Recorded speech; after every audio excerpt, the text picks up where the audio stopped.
Sa tingin po ninyo mga kaibigan, itong banat ni dating Senate President Chis Escudero kay dating Speaker Romualdez na siya daw ang mastermind. Siya daw ang nasa likod ng lahat ng ito na kanyang sinasabi. Ito ba ay kapanipaniwala o lumabas lang talaga ang tunay na kulay ni Escudero na pro-Duterte o mas kilalang Duterte supporters? Dahil sa alam naman natin na yung kanyang grupo ngayon ay minority sa Senado. Sila ay tinalo ng grupo ng sumusuporta sa administrasyon under Soto at Lacson. Dahil dito, sa tingin po ninyo itong mga sinasabi ay dapat paniwalaan at ito ba ay kapanipaniwala? O sige, pakinggan natin yung ilang issue na kanyang sinabi rito tungkol sa mga scam at sangkot ang dating speaker o kanyang isinasangkot.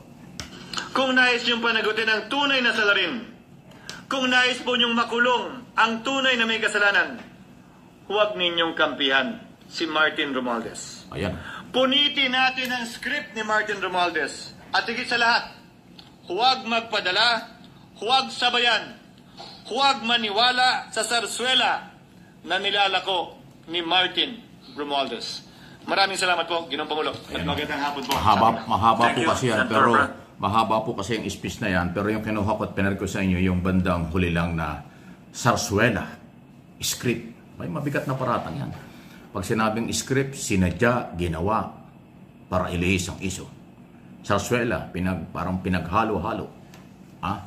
Ibig sabihin, hindi ka panipaniwala. Yan po ang sinabi. At hindi biro yan. Kasi tinuring niyang talagang si Martin Romualdez daw ang nasa likod nito na parang mastermind ang dating. Mabigat na paratang po yan. So, ibig sabihin nito talagang nawala na yung interparliamentary courtesy between Congress and Senate. Kasi para po sa inyong kaalaman, sa ilalim po ng saligang batas, pag sinabing Philippine Congress, iisa yan, upper and lower chamber, mababa at mataas na kapulungan. Dapat hindi sila nag-aaway, dapat may magandang respetuhan, dapat may magandang coordination para makagawa ng karapat-dapat na batas. Kasi sila ay mambabatas. Pero dahil nga po dito sa scam ng flood control project at iba pang infrastructure project ng gobyerno, nagkawindang-windang na sila. Kasi alam mo yung paratang na merong script, mabigat po yan. Parang sinabi mo yung mga senado o mga congressman, walang sariling pag-iisip, walang sariling galaw, sumusunod lang kay speaker. Dahil sabi mo may script, sarswela rin na mga pag-iimbestiga, scripted na pag-iimbestiga, matindi pong paratang yan. Masakit yan sa lahat ng congressman na elected congressman ng kailang mamamayan bilang House of the People sa bawat distrito at sa mga district o mga party list congressman na marginalized sector. Mahigit pong 300 317 ang congressman So, ibig sabihin, ang tingin ni Escudero, parang robot ang mga congressman. Kung ano ang gusto ni Martin Romualdez, sinusunod at nasusunod. Dahil sarswela at scripted daw ang galaw. Mabigat pong paratang yan. Nakalimutan yata ni Escudero na sila ay pare-parehas lang na mambabatas. Pag hindi sila nag-ugnayan, wala silang magagawang batas. Pagpatuloy na nagsiraan at nagsilipan at kawalan ng respeto sa isa't isa, ang taong bayan ang magagalit at ang taong bayan ang apektado, ang taong bayan na nagpapasweldo dahil pera ng mamamayan, Pilipino ang ginagastos nila. Pero alam niyo po, itong paglaladlad ni Chis Escudero bilang DDS o supporter ni Sara Duterte, hindi po nakabuti no? Parang tingin ko sa halip na hangaan siya after ng kanyang privilege speech, mas marami po ang nadismaya sa kanyang ginawa dahil nga po wala namang nasagot ang issue ng corruption niya itinuro niya kay Martin Romualdez. Diba? Parang naghahanap siya ng damay. O teka, bakit ako lang? Parang ganun Parang bakit ako lang? Si Martin Romualdez kurakot din Diba? Parang ganun ang ginawa ni Chis Escudero nagturo, hanap damay. 'Di ba? Kung ikaw ay napagbibintangan na kurakot, dilinisin mo 'yung pangalan mo. 'Di ba? Maglabas ka ng statement ng mga kumbaga mga salita o mga pahayag na masasagot mo 'yung issue. Katulad na lang nun, yung 142 million insertion. Tapos, pumunta pa siya doon sa opisina ni Zaldico habang merong BICAM deliberations. Weekend. Na hindi naman ginagawa ng isang Senate President. Pero nagawa ni Chis. Diba? Paliwanag mo yun. Bakit nagtuturo ka? Yun nga mismo sa'yo, kapag ikay nagturo, tatlong daliri ang nakaturo pabalik sa'yo. Diba? Sa'yo na nanggaling yan. Di sana, bago ka maglinis ng bakura ng iba, nilinis mo muna sana yung bakuran mo. Kaya lang mukhang maraming lilinisin. At sobrang sukal na, sobrang dumi na, kaya ang iyong sagot o ang iyong paraan para ma-divert ang issue ay magturo. Sisihin ng ibang tao. Diba? Kaya yun, abogado si Chis Escudero na after ng kanyang pagsasalita,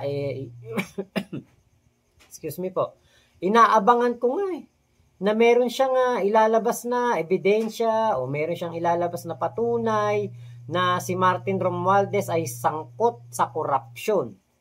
Pero hanggang matapos, wala po man lang kahit isang ebidensya na pinakita si Chis Escudero. So alam natin, 'di ba, na kapag ikay nagturo, meron ka ebidensya. 'Di ba?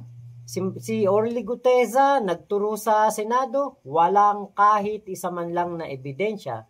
At yung kanyang mga tao o kanyang mga kasama na pinangalanan niya, dininay po itong kanyang pahayag na kasama sila sa pagdadala ng pera doon kay Martin Romualdez at kay Zaldico. Diba? So, ewan natin bakit nagkaganyan si Chis Escudero. Sa ngalan ba ng pangarap sa 2028? Sa ngalan ba ng paghihigante? Dahil ikaw ay nakudeta at napalitan sa pagiging Senate President? Yan ba mga dahilan? Diba? Sayang ka, Chis Escudero. So ang sinisira na po nila ngayon ay ang institusyon, Philippine Congress, not only Senate, kasama na ang Kongreso. Wala na ba silang kahihiyan? Wala na ba silang malasakit ng totoo? Diba? Kasi malayong-malayo sa kanilang sinumpaang tungkulin sa ilalim ng saligang batas ang kailang mga pinaggagawa ngayon. Sa halip na tumulong sila sa investigasyon para mapatunayan kung sino ang nasa likod nito at panagutin under the law ang involved sa graft and corruption. Ngayon sila ay may kanya-kanyang paratang, nagsisiraan. Anong in aid of legislation investigation ang magiging resulta nito? Wala na. Kasi itong grupo ni Escudero na Duterte supporters, kitang-kita mo na ngayon, hindi na maikakaila. Nakita mo nyo pagkatapos ng speech ni Escudero ay parang santo. Parang hulog ng langit sa mga DDS senador. Inakap-akap pa ni Bato at lahat para bang tuwan-tuwa sila dahil binanatan yung speaker, dating speaker. Pero ang tanong, makakatulong ba ito sa kaalaman? Hindi natin alam. Lahat sila suspect. Lahat sila akusado. Ano ba ang mga isyong pinag-uusapan dito? Insertion, scam sa project, proponent ng project, 25 to 30% ang kickback ng mga politikong ito. Di ba? Sila yan So, in aid of legislation, hindi na ho tayo naniniwalang makakagawa sila ng batas para sa kanila, para sa bayan. Mas papabor nila iligtas ang kailang sarili. Yan po yung aking observation dito. Wala na pong mangyayari sa ating Philippine Congress. Kailangan ho talagang palitan na ang ating saligang batas. wasak na po ang pagkatao, kredibilidad at institusyon. Dahil silang mga congressman at senador, nagbabanatan, nagsisiraan, kaliwat kanan ng akusasyon, ay lahat yan ay pera ng bayan. Lahat ay kanilang kinalimutan na sila'y lingkod bayan at sila'y pinapasweldo ng mamamayan. Kasi kung talagang susundin nila ang kailang sinumpang tungkulin, tutulong sila sa paglilinis ng gobyerno at development ng ating bansa. Pero sila na ho yung sumira sa gobyerno, sila din po yung sumisira sa institusyon, sumisira sa ongoing investigation. O edi wala na tayong pakinabang sa kanila. Sila naging pasaway na, naging pabigat na sa gobyerno. Hindi na sila nakakatulong. Kawawa naman po ang mamamayang Pilipino. Kung may kinalaman si Speaker, may kinalaman din si Escudero. Dahil si Escudero itinuturo ni Undersecretary Bernardino na binigyan niya ng daang-daang milyon. Diba? Pag ating pinakinggan ng lahat ng mga statement ng District Engineer, Undersecretary, at mga kontraktor, lahat sila sabit.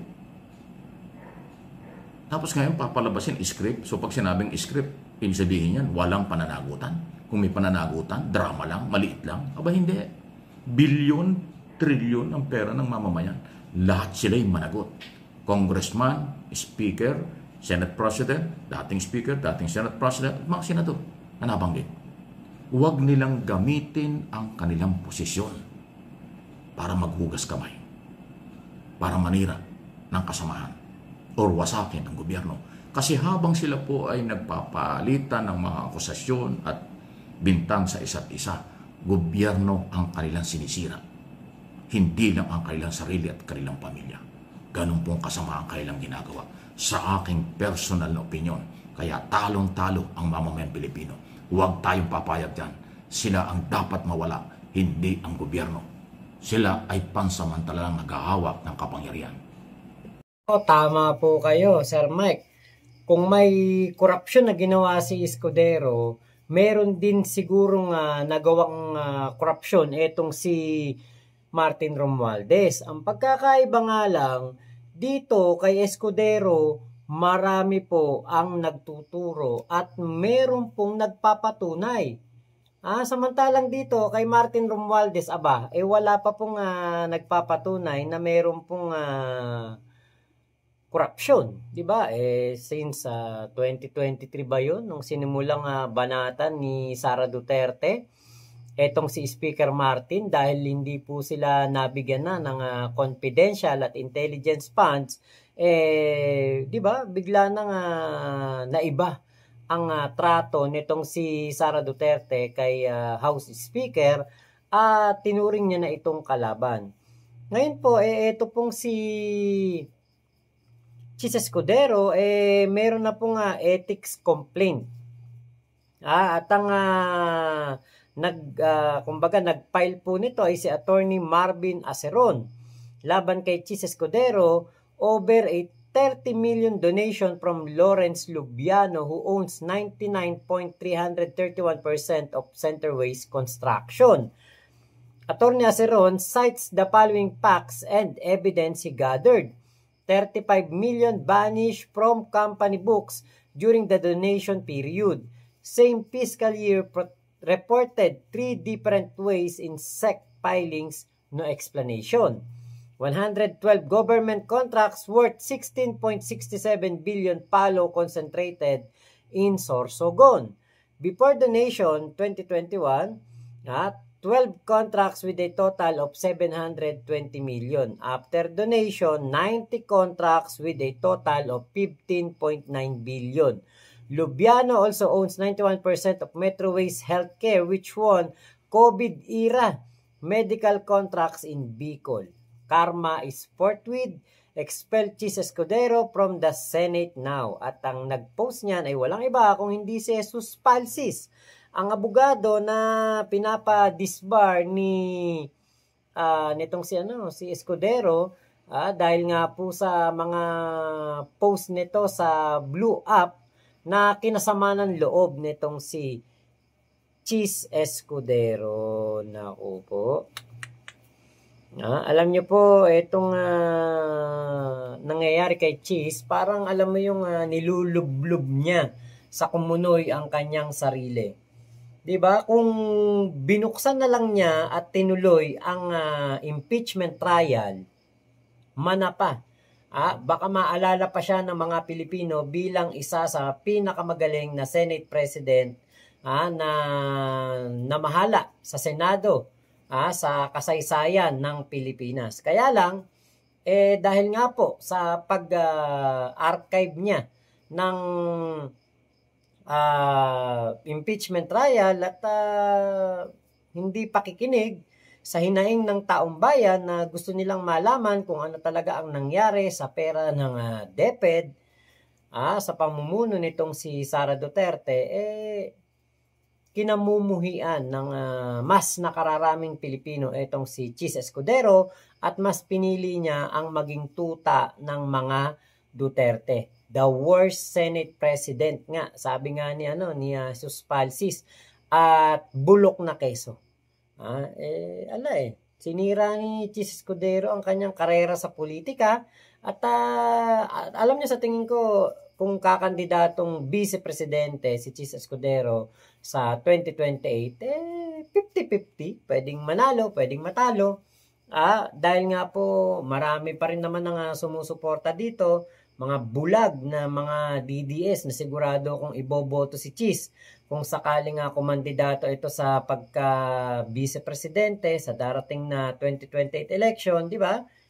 Katulad na lang na nangyari kay Marcoleta, kay Bato, kay Bongo na naipanalo pa rin ng mga DDS, ng mga bobong Pilipino na hindi na po natuto. Pero kada meron po nga mangyayari na mga ganitong expose, galit na galit sila sa korupsyon. Pero paano matitigil ang korupsyon kung patuloy po ninyo na ibinoboto ang mga taong nangungurakot katulad ni Jinggoy na hindi pa rin po safe dahil binasura ng Sandigan Bayan ang kanyang petisyon para po ibasura ang kanyang mga kaso. Itong si Bong Revilla din, di ba? Nababanggit din po from PDAP, ngayon naman sa flood control projects. Di ba? So, matuto na. Kita nyo, pati si Baba, binoto nyo, di nanalo. Nagmamalinis. Akala mo kung sinong malinis, yung pala meron ding insertion. Dahil nga sabi ni Ping Lacson, lahat halos ng senador ay nag-insert ng budget noong 2025 budget. Di ba? Ay, nako talaga. Napakagulo ng politika sa Pilipinas. Pinapagulo ng mga Duterte dahil sila po ang makikinabang kapag po nagulo ang gobyerno. So, yun lamang po. Maraming salamat sa pagsama nyo sa vlog ko na ito. Thank you po, Sir Mike Abe, sa yung video na aking nireaksyonan. Ingat po kayo. Nasa mang panig kayo ng mundo. Momo, chup chup, love you. God bless us all, Pilipinas. God first. Salamat.